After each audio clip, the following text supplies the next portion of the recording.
Април е щъркело в гнездо, топъл скут, вятър в косите, поляна с глухарчета, разходка в гората, шарено яйце, кутия с цветни моливи, рокля на точки. Април е засаждане, усмивка, надежда, възраждане, радост и сняг. Ех, този април, долетял върху лястовичи криле, топъл като ласка, уютен като обещание, ароматен като люляков цвят. Напомням ви, най-красивите места по света са в нечии мисли, в нечия молитва, в нечие сърце. Всичко е в ръцете ни. Нека силата и мъдростта бъдат с вас.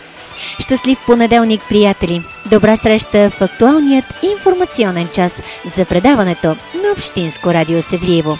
След поздрав с песен, останете с нас, за да чуете специалното ни предаване с интервю-разговор с професор доктор Венелин Терзиев и неговата нова книга «Щастие. Спомени за бъдеще». Ще чуем уроци по човечност. Какъв е смисълът да раздаваме обич и правим добро? За вътрешното аз и смисъла на сътворяването. Останете с нас в минутите до 10.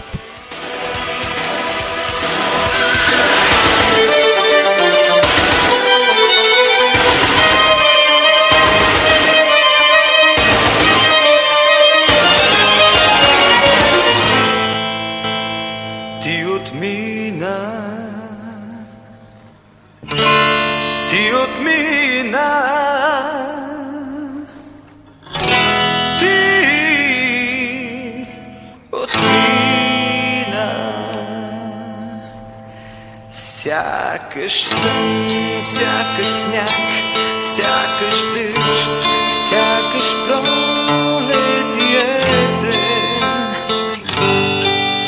и зима. Твоята сянка над младата ръж се изви като кърва синя. Безжалена дъжна снега, като яребица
Професор Венелин Терзиев е учен, преподавател и общественик, личност с широк хоризонт на научна и просветителска дейност. Един от известните севлиевци, които ще оставят следа след себе си с научните си постижения, с просветителската мисия, на която е посветил живота си. В днешното предаване ще говорим за неговите уроци по човечност, за смисъла да раздаваме обич и правим добро, за размислите в новата му книга «Щастие. Спомени за бъдеще». Професор Венелин Терзиев, добре дошли в Общинско радио Севлиево. Добър ден, драго ми. Привет и на вас и на слушателите на радио Севлиево. Вие сте учен, преподавател и общественик, личност с така широк хоризонт на научна и просветителска дейност. Родом сте от Севлиево. Тук са корените ви, ваши близки, приятели, съученици. Смятам, че сте познат на част от аудиторията ни, но за тези, които не ви познават, кой е Венелин Терзиев? Може би трудно може да каже човек сам за себе си кой е или как се намира в момента. Да, роден съм в Севлиево преди 55 години. Завършил съм второ основно училище Стефан Пешев, а по-късно продължих образованието си в тогавашния техникум по селско стопанство, сега носи името на професионална гимназия Марин Попов.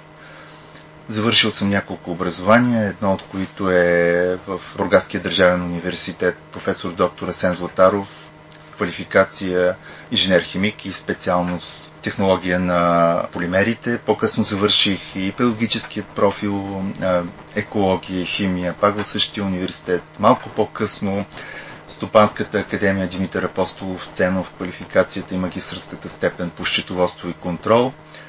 Животът ме е свързвал и препускал по различен начин. Работил съм повече от 13 години в различни структури на Министерството на труда и социалната политика, от най-ниските нива до най-високите управленски нива. Съвсем скоро работих няколко мандата в Министерството на културата като изпълнителен директор на дейностите, свързани на Министерството по реставрация и възстановяване на недвижимите културни ценности на територията на страната. И така, доктор на науките съм в няколко направления: социални дейности, национална сигурност и финанси, а професор съм по организация и управление извън сферата на материалното производство.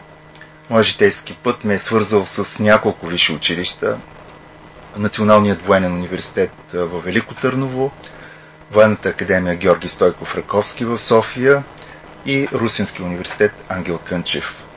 В последните 10 години ми се е налагало да чета различни курсове от лекции пред студентите в тези университети. В последно време се занимавам с по-практическата насоченост на нещата, която и така лично мен по-ми харесва, ако трябва да определя всичко това.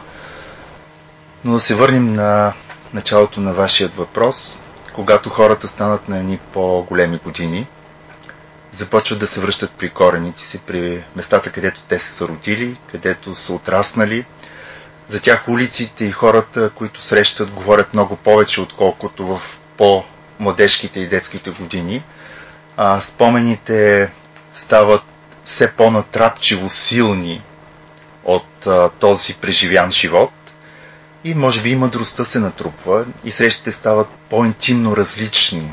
Интимно в онзи смисъл на общуване, на споделяне. Ние вече сме доста по-големи на възраст. Надявам се сме станали по-спокойни и по-мъдри във вземане на своите решения, но лудите ни глави са останали на раменете ни, така че може да виждате различни изблици. Така че Севлиево е част от мен. Той няма как да ме напусне. Както казва една моя много стара приятелка, известната изпълнителка Мими Иванова, когато дъщеря ми си идва у нас, дори бокуците пред блока са по-хубави, отколкото там, където живее тя, в Германия или сега в Азия. Тоест, усещането за родното, собственото, се връща с такава сила, която ти не предполагаш, когато си на 15, когато си на 25 или на 30 години. Но тогава усещаш кое те кара да се връщаш. Освен родителите, освен близките, освен усещането за училището, случките, събитията, които са се случвали тук и които продължават да се случват, те карат да приемаш родния край като нещо много смислено в твоя човешки живот. Забелязвам в по-младите хора, че те, когато са родени в по-малки населени места, не обичат да ги споменават в своите представения. Това става много по-късно, когато разбереш, че не мястото определя теб като индивид, а това, което смислено правиш в твоя живот, те определя като такъв. Така че Севлиево е част от сърцето ми, душата ми, от смисъла ми на човешкото живеене. Аз не съм се притеснявал по никакъв начин да казвам къде съм роден.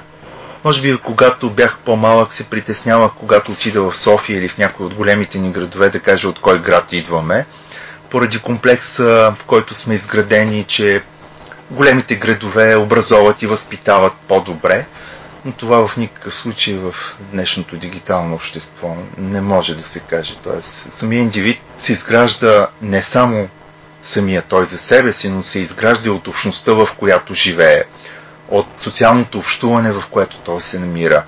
Ако ти попаднеш в среда, която е добра, която е градивна, тогава ти можеш да разчиташ на това, че почваш да се съпротивляваш на негативните неща, да се бориш с някои от тях, да се съревноваваш с други, които го правят добре, докато когато се затвориш в една твърде малка и ограничена общност, ставаш себедостатъчен и себедоволен от това, което правиш.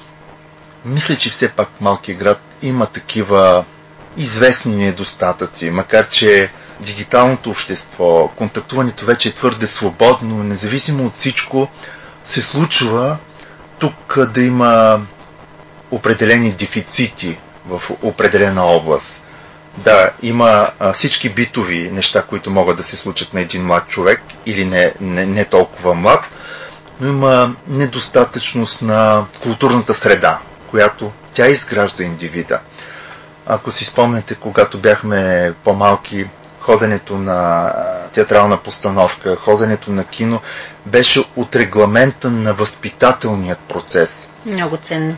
Което в момента е пожелателно, но е доста по-важно, отколкото един учител да разкаже нещо, което не винаги то ще стигне до хората, до които са отправени посланията. Живото възпитание и образование, т.е. живият пример е далеч по-важен от всичко останало. Това обаче не може да се случи на 20 години. Уважение изпитвам към млади, амбициозни и талантливи хора. И аз съм го правил и съм бил твърде амбициозен. Но житейските натрупвания са толкова важни, че ти не можеш да ги прескочиш. Прескочиш ли ги, се случва лошо управление, както се случва и лошото управление в държавата. То се случва поради това, че хората, които управляват определени процеси, от една страна са неподготвени, а имат усещането, че са такива, а от друга страна те смятат, че общността, която управляват, е готова да понесе и още повече такива несполуки в управлението. Това е историческо напрежение в българския народ. То е наслагано от историческа гледна точка. Българският народ е доста търпелив, доста трудно взема решение и много дълъг период от време му трябва, за да може да стигне до извода кога и какви решения да вземе. За това, че ни управляват такива лидери, сме виновни и ние. Вероятно има проблеми в избирателния процес. Вероятно има проблеми и в цялата технология на провеждане на избори, на каквото и да било, но промяната или технологията на промяната зависи от това колко критична маса от хора желаят това. За съжаление, критичната маса от хора, които желаят да бъде по-добре, не е достатъчно голяма. Какво все по-често ви връща в Севлиево? На последно време най-често ми връщат ангажименти към определени проекти или свързани с моите трудови занимания. И по-рядко ме връщат приятелски срещи, което е жалко. Откъсването от града започна още когато бях на 18 години и повече никога не се върнах да живея постоянно в града. Не знам дали това е за добре или за лошо. Такъв е бил житейския път до тук. Надявам се той да продължи по различен и интересен начин за мен. Имаше един период от време, в който много рядко идва в града. Сега в последните няколко години по-често. свързвахме няколко проекта в областта. Работихме интересен проект скоро с областна администрация в Габрово с промяна на статута на недвижима културна ценност на крепостта Градище над Габрово, в който преминахме всички етапи заедно с колегите от Регионалния исторически музей в Габрово, което представляваше и професионален интерес за мен, а и амбиции на областният управител на Габрово Мария Башева. Такива неща, представяне на книги, представяне на различни проекти. Дълго време работих с Дома на хумора и сатирата в Габрово, когато беше директор Таня Цанкова. Най-интересно е на скоба, че до сега Габровският дом на хумора и сатира никога сатирата не е имал директор, който да е роден в Габрово. Да не забравяме, че първият директор Фъртунов е от Севлиево. Най-дългогодишният директор Татяна Цанкова също е от Севлиево. Всички последващи директори на Дома на хумора, които малко или много са стояли на тази позиция, никога не са били от Габрово, което е много интересно, нали, в тази история. Дълго време правихме заедно Международното биенале на хумора и сатирата, което, за съжаление, в момента не съществува. Една ценност за България и света, която отличаваше региона. Наградите за скулптура бяха наши. Тоест, неща, които да образоват и да възпитават местната общност и не само местната, това се стараехме да правим. Мисля, че по някакъв начин се получаваше. Времето е това, което ще оцени дали си се е струвало. Но всяко усилие в добра посока си струва, да знаете. Севлиево, по какви проекти работите? Сега се опитваме да възобновим една традиция, съществувала в стария вестник Русица. Той е носил различни заглавия. Има два най-дълго издавани вестника в България, които и в момента излизат. Единият е вестник Марица в Пловдив и другия е вестник Русица, които излизат 139 години. Други такива регионални издания в държавата в момента няма. Ученическото творчество е било на особена почет в онези времена, когато миналия век се е стимулирало младите хора да пишат различни творби и са провеждали много конкурси и се е поддържала една страница, която изглеждала прекрасно в онова време и ми се иска да направим едно осъвременяване, да бъде интерактивен на част на ученическото творчество, представена като част от вестника и на хартияното издание, което ще бъде като част от един проект, който ще се опитаме да финансираме през финансовите инструменти на Министерство на културата. Другото нещо, което се опитваме да подготвим няколко проекта за реставрация и възстановяване на сгради, които представляват недвижими културни ценности. Битува в общественото пространство, че се наричат паметници на културата. Той сега част от Табаханата предстои да бъде възстановена по един проект, финансиран от Министерство на културата, което е изключително добре за града, за да може да бъде запазен онзи възрожденски исторически облик на града и да има усещането на онова време, в което тук са се случвали много неща и са били значими не само за града, но и за самата държава. Автор сте на 2 книги с текстове, есета размисли, книга за мечтите и щастие, спомени за бъдеще. Защо да прочета книга на мечтите? Всеки човек, малък или голям, има своите мечти.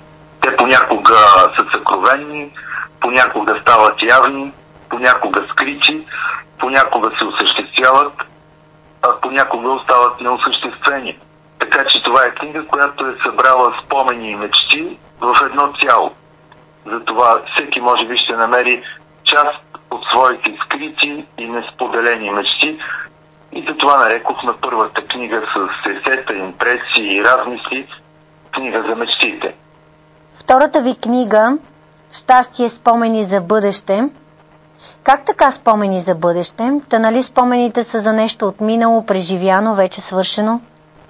Понякога хората изпитваме усещането, когато преживяваме нещо ново, че вече сме го преживели.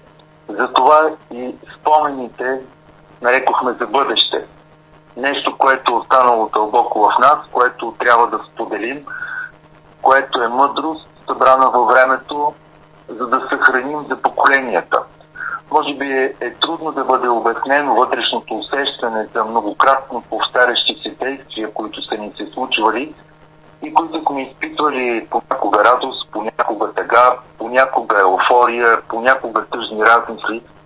Така че щастието е едно разнолико понятие, което е вътрешното усещане на всеки един от нас и може да бъде изречено, споделено по различен начин. Книгата "Щастието, спомени за бъдещето" е едно много различно четиво, което освен есеистични размисли, повествователни съждения, включва и много интервюта с различни хора, които са споделили своето щастие. Някои известни, някои малко по-известни, но те разказват със своите думи, със своите мисли за своето щастие. И така щастието стана спомени за бъдещето. Професор Терзиев, какво ви вдъхновява да се събуждате сутрин? Сутрините понякога са и леки, понякога са и тежки. Живеем в едни много различни времена. Аз не знам дали днешните времена са достатъчно тежки или са най-тежки и критични. Може би и тези от минали времена на хора живели преди нас са били достатъчно тежки. Единственото, което ми се иска да даваме смисъл на нашето човешко живеене. Безметежното живеене е липса от смисъл. И когато нямаме цел и посока, което е доста примитивно изречено, може би губим и вярната посока и онзи смисъл, който трябва да търсим в нашия човешки живот. Твърде философски казано, но човеците трябва да изживеем определен период от време, в който да намерим смисъла на нашето човешко живеене. Доста прагматичен е отговора, че в нашия човешки живот най-важното да имаме деца, добре да ги възпитаме и да им предоставим възможност да се развиват в нашето общество. Да има смисъл и всичко останало. С това с кого общуваме, с кого работим, какво правим, какво остава след нас. Думите са онзи смисъл, който се опитваме да съхраним в онази същност на добрите думи. Много често в нашия живот ние изговаряме тежки думи, тежки обиди. Станали сме доста по-зли и доста по-мрачни в нашето живеене. Иска ми се да ни кара добротата да бъдем смислено различни. Това е утрото.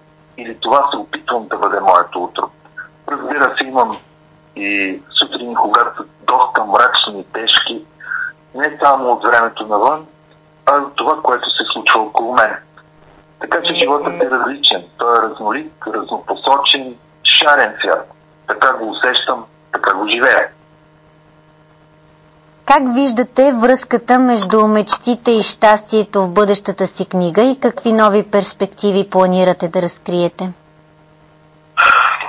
Сложно. Връзката между мечти и щастие. Не винаги мечтите са свързани с личното щастие или удовлетворение. Може би мечтите са винаги по-големи от това, което ще се случи, и това е най-ценното. А какво планирам? Обикновено искам много неща. Те са различни, по различен начин искам да ги правя. Не винаги се получават, но понякога е важно да опитваме да променяме това, което правим или което искаме да правим. И това е най-ценното. Да правим непрестанни и непрекъснати опити да живеем добре. Ако спрем да искаме да правим това, вероятно ще сме постигнали своя летален изход много преди този, който физически ще преживее. Може би грешно ще изказа, защото преживяването на леталния изход ние няма да можем да го усетим, но ще го усетят хората около нас. Иска ми се в мислите, в мечтите, в щастието си да не присъства онази леталност, която завършва един човешки живот.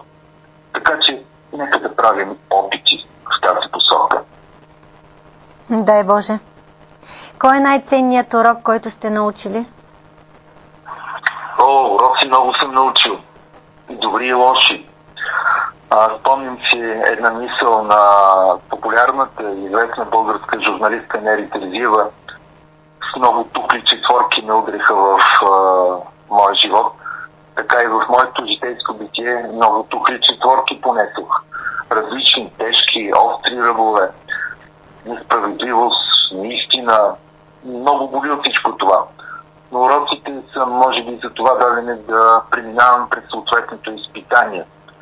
Не знам дали улеква на човек, когато той преминава през тази тежест, но при всички случаи е най-важно да го правиш с началото да бъде изписано, че истината е това, а останалото рано или късно си идва на мястото.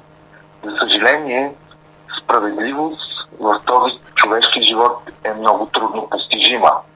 Може би той не е толкова честен, но пък е интересен. Кой не иска да живее този живот?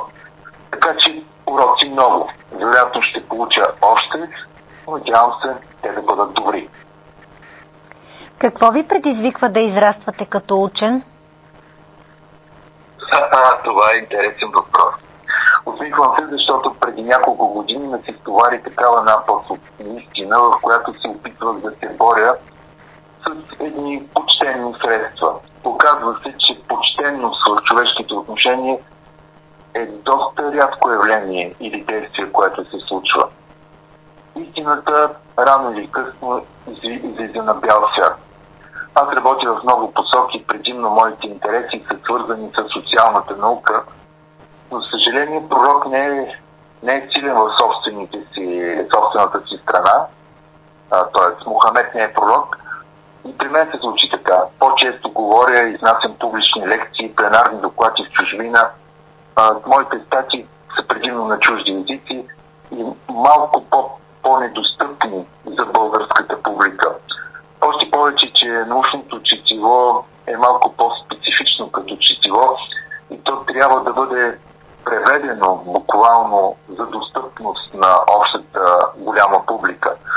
Така че науката има свой измерител. Най-важното за науката и научното вървене по тази посока е да бъде полезен за хората и за обществото. Наука сама за себе си, тя е непригодна за никого и неполезна. Така че нека да правим това смислено начинание наука полезно за хората. Знаете, че признаването на научните открития и постиженията става обективно много по-късно, след като авторите на тези научни открития са преживяли своя човешки живот. Обществата ни, пък и ние българите, много трудно признаваме онова, което е направено от себеподобните. Така че борбата и в тази посока е доста тежка и последователна, според мен. А как бихте обяснили вашата научна област на дете на 5 години? Социалните науки са нещо сложно. Тоест да говорим и да се разбираме помежду си. Децата трябва да разбират това, което ние говорим и по-малко да се вдетиняваме, когато им обясняваме за нещата от живота. Защото когато го правим по-детски, ние звучим по-фалшиво от самите тях. Така че да можем да говорим и да се разбираме. Днес децата говорят на своя специфичен език, комуникират чрез електронните средства, тяхната дигитална среда ги е взела напълно, но човешкото усещане е онова, което ние трябва да покажем на децата. С допира до ръчичките им, до телцето им, до челото им, да им се усмихваме. Това трябва да правим. Това е социалната наука. Това е социума, в който ние всички живеем. Дали го правим добре или дали успяваме, разбираме далеч във времето след години, когато намираме онези неща, които са били важни за нашите деца или за децата около тях и които сме успели да им предадем, кажем, разкажем, покажем. Това е същността. Това се опитвам да обясня на тези мълчугани, които срещам постоянно в своя живот. В какво намирате смисъл? Доброто. Друго не мисля, че има смисъл. А какво е за вас щастието? Не знам кога съм щастлив. понякога, когато хората около мен показват добро отношение. Тогава може би съм щастлив. Тогава разбирам, че съм направил онова добро, което те са очаквали. Вие сте много позитивен човек. Смел ли сте в мечтите си? Може би повече отколкото трябва. Защото когато мечтите са по-големи от това, което можеш да постигнеш, имаш повече прътове в колелото, което се опитваш да въртиш бързо. Така че моите мечти са смели. Нека и на всички вас и вашите слушатели мечтите да бъдат смели. Благодаря ви за този откровен разговор. И аз ви благодаря. Бъдете живи и здрави. Свобода, споделеност, интелигентност. Творчески заряд винаги с търсене на изход към утре. Някакъв унищожителен оптимизъм, който ни показва, че винаги има смисъл от това, което правим, че винаги има някой, който се нуждае от думите ни. И там някъде в безсмислието затъгъла ни чака нещо интересно. Така определя прелюдията за непокорство на професор Венелин Терзиев, професор доктор инженер Марусия Любчева. Размисли за едно пътуване и посоките на щастието. С доцент Марусия Любчева. Доцент Марусия Любчева, вие познавате професор Венелин Терзиев отдавна. На къде пътува той днес? Венелин пътува много. Пътува физически, пътува виртуално, но последните му пътувания са, мисля, по-различни и духовни. Защото аз съм в позицията на човек, който го познава наистина много отдавна, и в позицията на учител, който е горд, че ученика е надминал учителя си. Венелин е мой студент от годините на неговото студентство в университет професор доктор Асен Златаров, когато аз съм била млад преподавател и негов ръководител на дипломна работа. Любопитство и настойчивост бяха първите впечатления, които той е създал тогава у мен. А днес си мисля, че той продължава да бъде много любопитен към всичко в света, много последователен, много постоянен. Всъщност постоянството му се изразява в това, че непрекъснато търси, непрекъснато намира начин да изследва различни неща, а не постоянство в една посока. Той е многопосочен, много различен. Във всеки един момент може да бъде един, друг, трети и въобще е много пътешественик в истинския смисъл на думата, като духовност и развитие. Добре. Последните му 2 книги са доста различни от научните, с които той се занимава. Вие как ги усетихте? Как ги разчитате и какви са техните послания?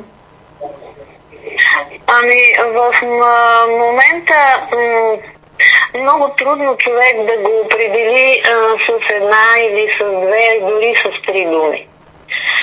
Защото той очерта с последните си книги очерта един изключително многопосочен хоризонт.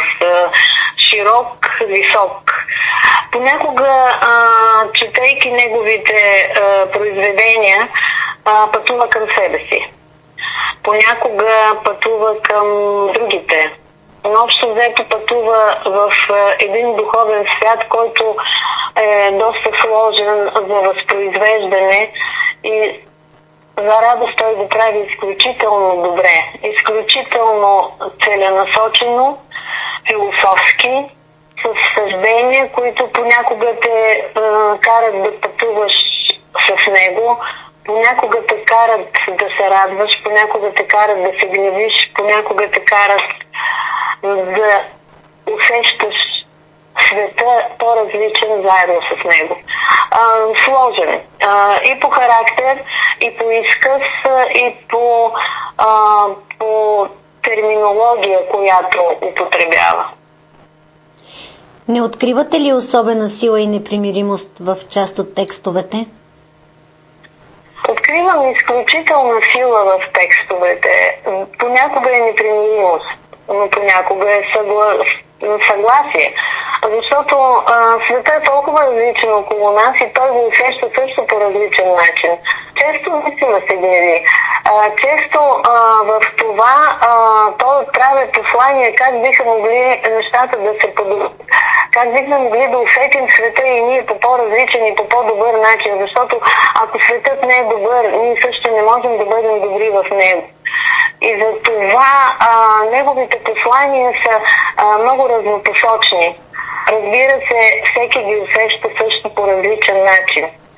Това е неговата сила, че той, отправяйки послания, ги отправя към различни хора и те се тълкуват по различен начин.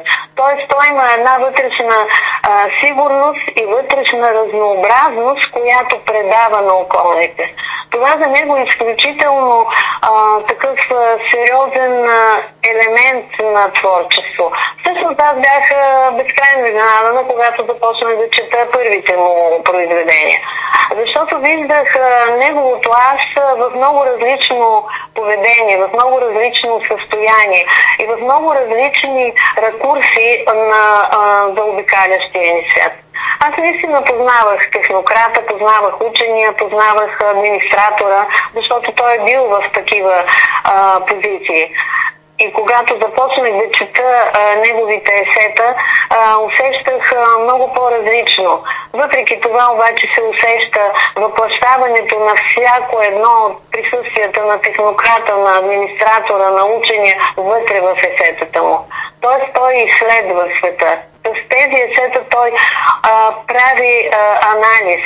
Той прави разрез и на обществото, а разбира се и на себе си в това общество. Пораснаха ли вашите мечти след като се срещнахте с тези книги? Не зная дали моите мечти са пораснали, но при всички случаи моите представи за много от нещата, за които той пише, се развиха в по-различна насока. Защото вярно е, че човек е толкова голям, колкото са мечтите му, но аз съм свикнала да възприемам света по един мой начин. Неговите послания, неговите мечти, които аз усещам в писанията му, само допълват това, което аз съм мислила за него, чрез него и за света. Така че аз израствам с не толкова с мечтите си, колкото с представата за света, чрез неговите творби и неговите послания.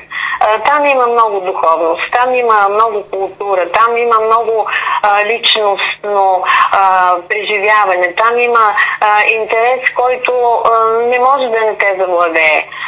Там има интерпретации, които те карат наистина, ако не си чел нещо, непременно да го намериш и да го прочетат. Какво по-голямо послание от това? Да мотивираш, да накараш човек да се задълбочи в тази посока, в която ти вече си го направил. Да мине по твоя път, който ти вече си извървял.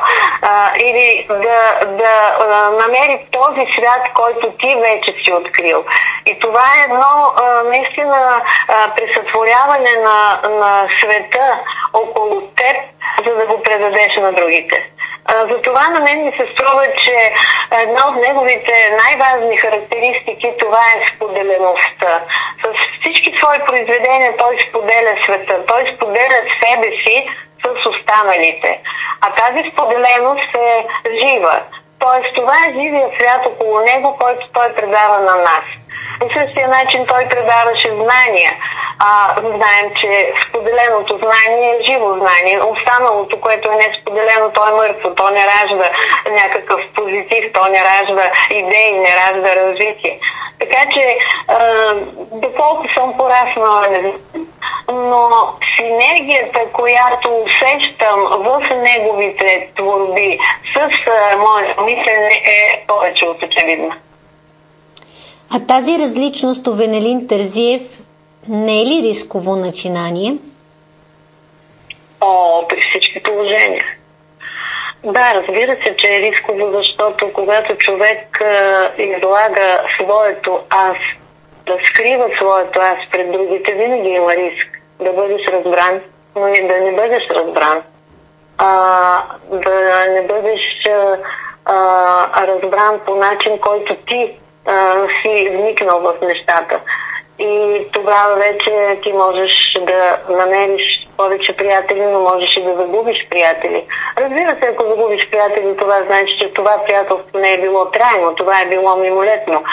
Но рисковете винаги съществуват, независимо дали това се отнася за Венелин чрез неговите произведения или за някой друг. Той обаче е прекалено емоционален и прекалено силно преживяващ всички събития около себе си и това му създава един кръг от хора, които непрекъснато се ровят в това, което той казва. Опитват се да не само да го интерпретират, но се опитват някакси да противостоят. Може би това го усещам и заради начина, по който се разви неговата научна кариера. Много хора се опитаха да противодействат на това, което той самия правеше през голяма част от живота си. Начините, по които той искаше и споделяше науката, научните знания, да бъдат малко по-различни като методи, като методология от това, което по принцип е възприето. И може би всичко това наистина беше и продължава да бъде рисково за него, но в крайна сметка човек решава сам дали да продължи да рискува, дали да спре. Мисля, че да продължиш да рискуваш е силата, която винаги е водила големите. Благодаря ви много за този откровен разговор. Благодаря и аз. Обикновено за мечтателите е характерно бягството от действителността. За мечтателя, есеист Венелин Терзиев, новата му книга «Щастие, спомени за бъдеще и оптимизма на един щастлив човек». Представяме ви интервюто с Илияна Кръстева, директор на най-старото училище в Брегово и безспорно един от основните културни и образователни центрове в региона.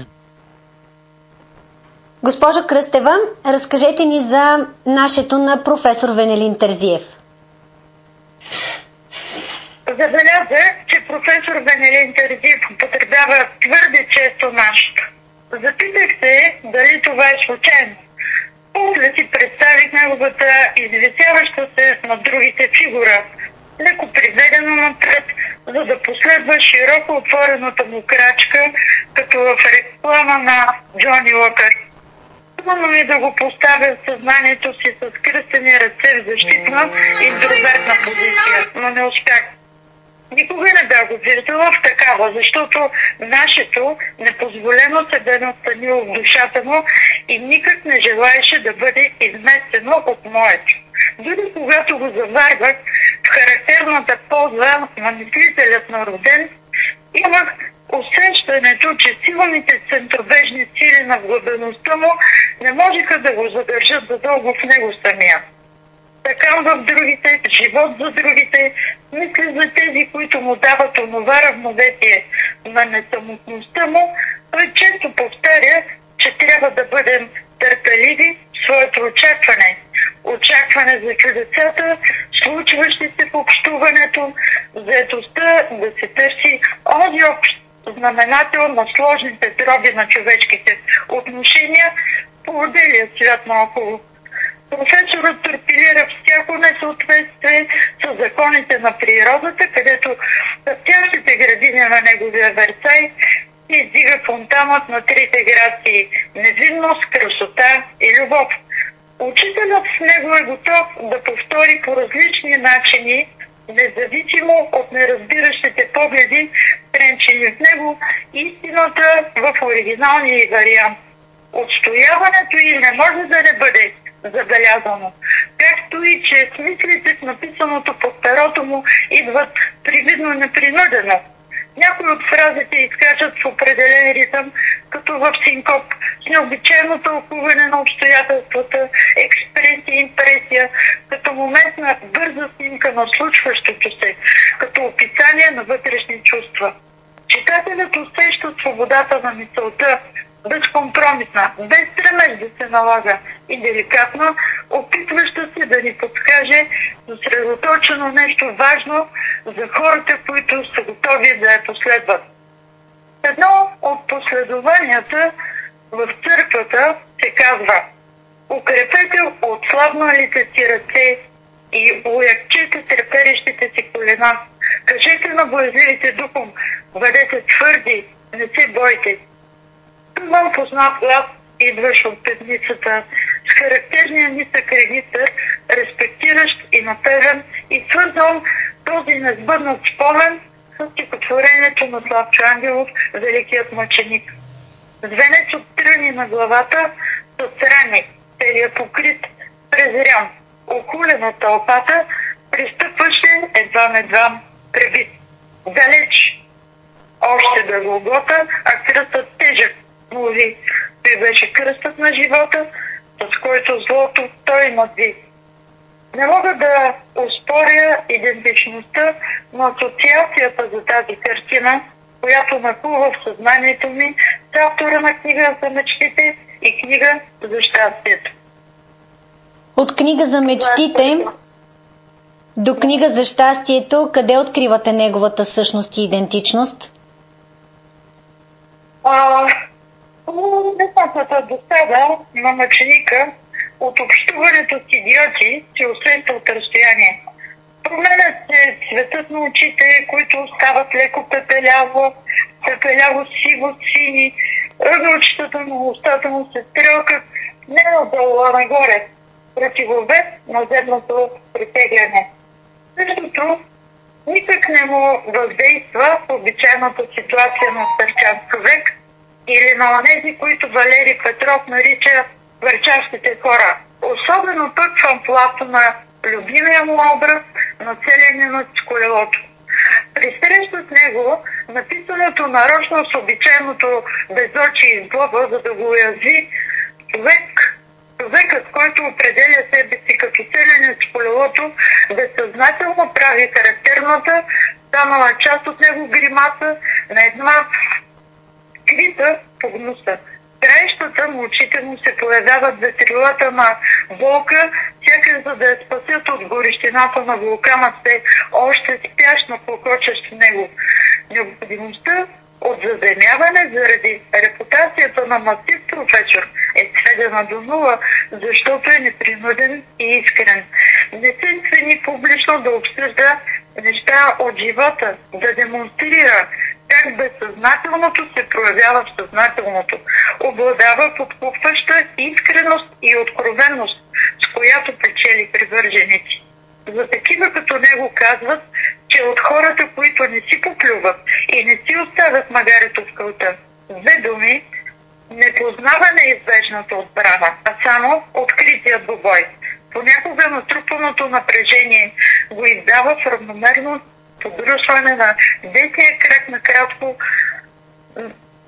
докато не се включи кинетичния контрол на емоциите.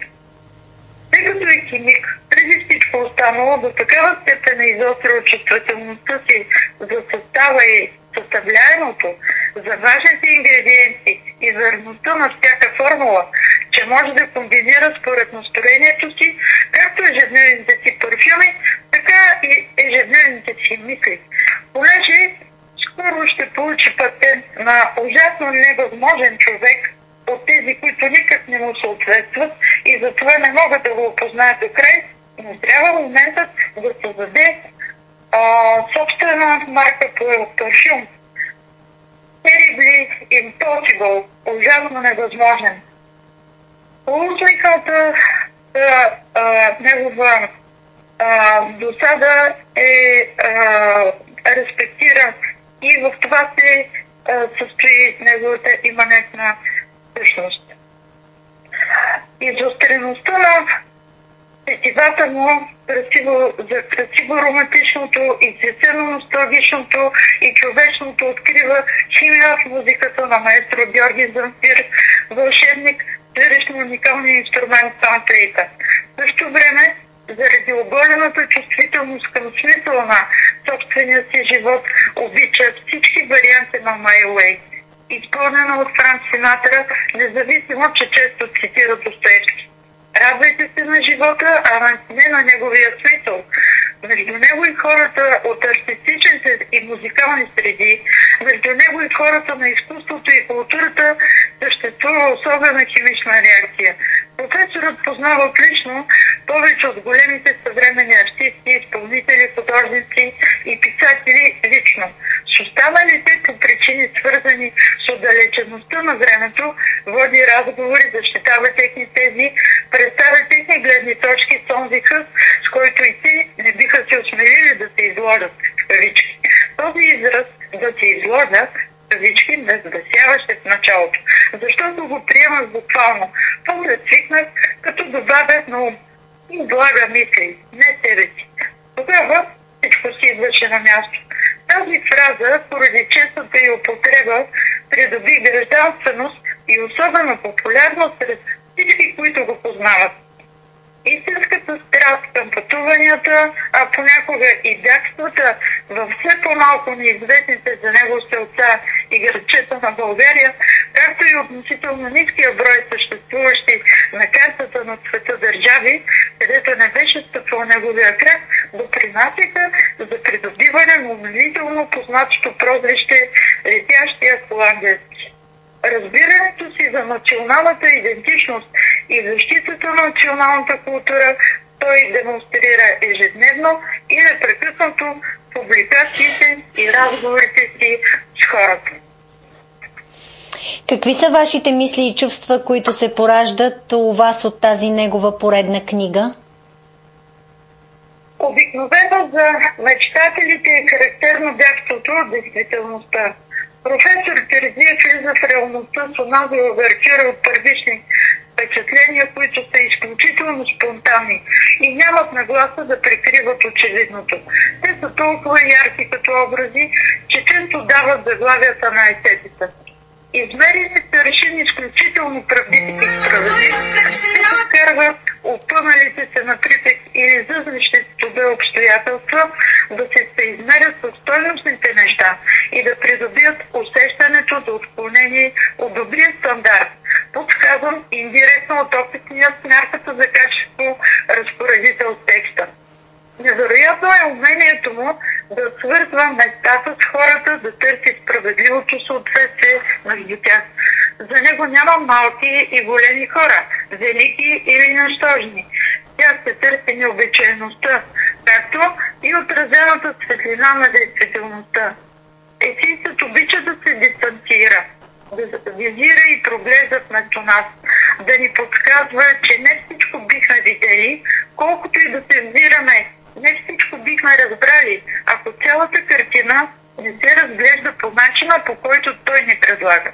Често сякаш небрежно пиеш кафето си, понякога по няколко пъти на ден той наблюдава и изследва хората, очите им, движението, облеклото, дори цвета на косите или обувките и бижутата и спонтанно ги свързва с местопребиваването им.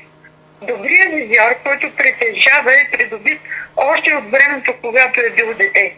Приземявали се го, за да гледа нещата точно такова разстояние и за толкова кратко време, че да може веднага да прецени къде се е наценил и къде му е място. По-късно, въпреки в кавички летателните му способности, ще катапултира, ще пада от височини, от които не всеки би оцелял. Възстановяването му ще бъде свързано с физическа болка от катастрофални счупвания. Ще се научи да търпи независимо от болката и да понася нова. При защата често в своята непоносимост, тя няма да му дава покой. Но той е прекалено енергичен, за да спре да ходи където си ще и без страх от последиците. Непременно трябва да знае и види нещата, за да ги усети. Може би болката го е накарала да развие онази емпатия, да открива и лекува болките на другите с добрите си намерения и дела, да ги изважда от апнеята или пък да им дава крила по мярка, да ги подкрепя и обича истински. Ще се окаже, че това е една от най-чудесните черти на неговия характер. Да бъде честен с другите, да бъде щедър, подкрепата си до пълна отдаденост, да бъде наставник и сталкер, там където е необходимо. В методите на изграждане на текста езистът Венелин Терзиев върви в линия от конкретика към по-общи разсъждения, използвайки индукцията. Описанията на местата са свързани с хора и събития и това единство е постоянно. Борави с арсенал от многопластови гледни точки, за да разгърне повествованието. Края се фокусира отново върху най-важното. Заобиколен спираловидно от мисълта за написаното от неговия смисъл, читателят сякаш е поставен на пиедестал, от който да наблюдава как притоците, прозаични и поетични, на литературната река се вливат и носят съкровища от извора на словото. Удивен от детайлите в картината, той е въвлечен в същността на замисленото от автора и засяда в очевидната й непропустивост. Неочаквано професор Венелин Терзиев прави неповторими асоциации и връзки. Отдава му се да създаде толкова гъвкавост, че стилистично го привежда стандарт. Отличителен белег, разпознаваем и недвусмислен. Неподправено и достатъчно точно пресъздава в света необичайното си усещане за незабележимите неща, които извежда на преден план. Особената му чувствителност към детайлите изгражда цялостна визия на концептуалния литературен художник. Контрапунктите и обобщенията са ценни с предизвикателството да накарат читателя да интерпретира, да повика нови усещания и преживявания, за да се обогати с авторовата гледна точка. Интересен и многоплатов, красноречив в доказателствата, изкусният майстор на словото използва интертекстуалността, неограничените и възможности за препратки към хора и събития. Този похват е характерен за автори с дълбоки познания, креативно и асоциативно мислене. Тези есета не са ли част от живота на един разнолик човек? Когато чета есетата му, разбирам думите на Салман Ружди. Блаженство е, когато заключеният се смири с твоите вериги. Смирен, но не и примирен, такова е усещането ми за пленителната доброта и сърдечност на човек, който срещнах не случайно. Какво, че не разчитат някой написаното върху земята, върху която стъпваме? Свободата е заключена в послание от думи и само на ангелски души е дадено да я отключат. Но думите е съдено да бъдат триумфатори, да се сражават до успехите от мъдрост изковани, замисли еманация на същността ни. Енигма е подредбата на думите, словата на безсмъртните човеци. Енигма е значението през погледа на търсещи ум, способен да намери доброто, зловещото и огън ти скри в мрака, инкопът равнодушието, изправеното в кривиците, непонятното в безкрайността, но вечно съществуващото слово. Енигма на Илияна Кръстева. Напускам страниците на поредното есе, като след трескаво всенощно бдение. Щастлива съпричастност в ексцентричната дискусия на Бъченика за нашето настояще. Осмислям, че понякога невъзможните неща са отдавна възможни, но не са дочакали момента на сбъдването си настоящето. Благодаря ви за този разговор. Благодаря.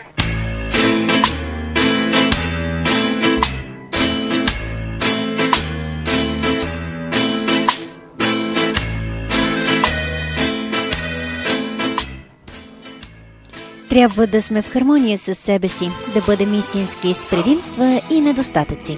Да бъдем добри, защото колелото на живота се върти.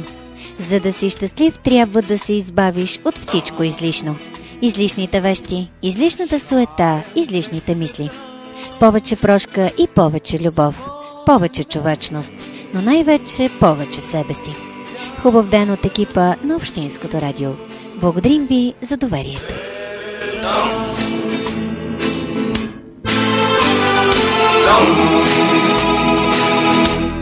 Детски смях звъни,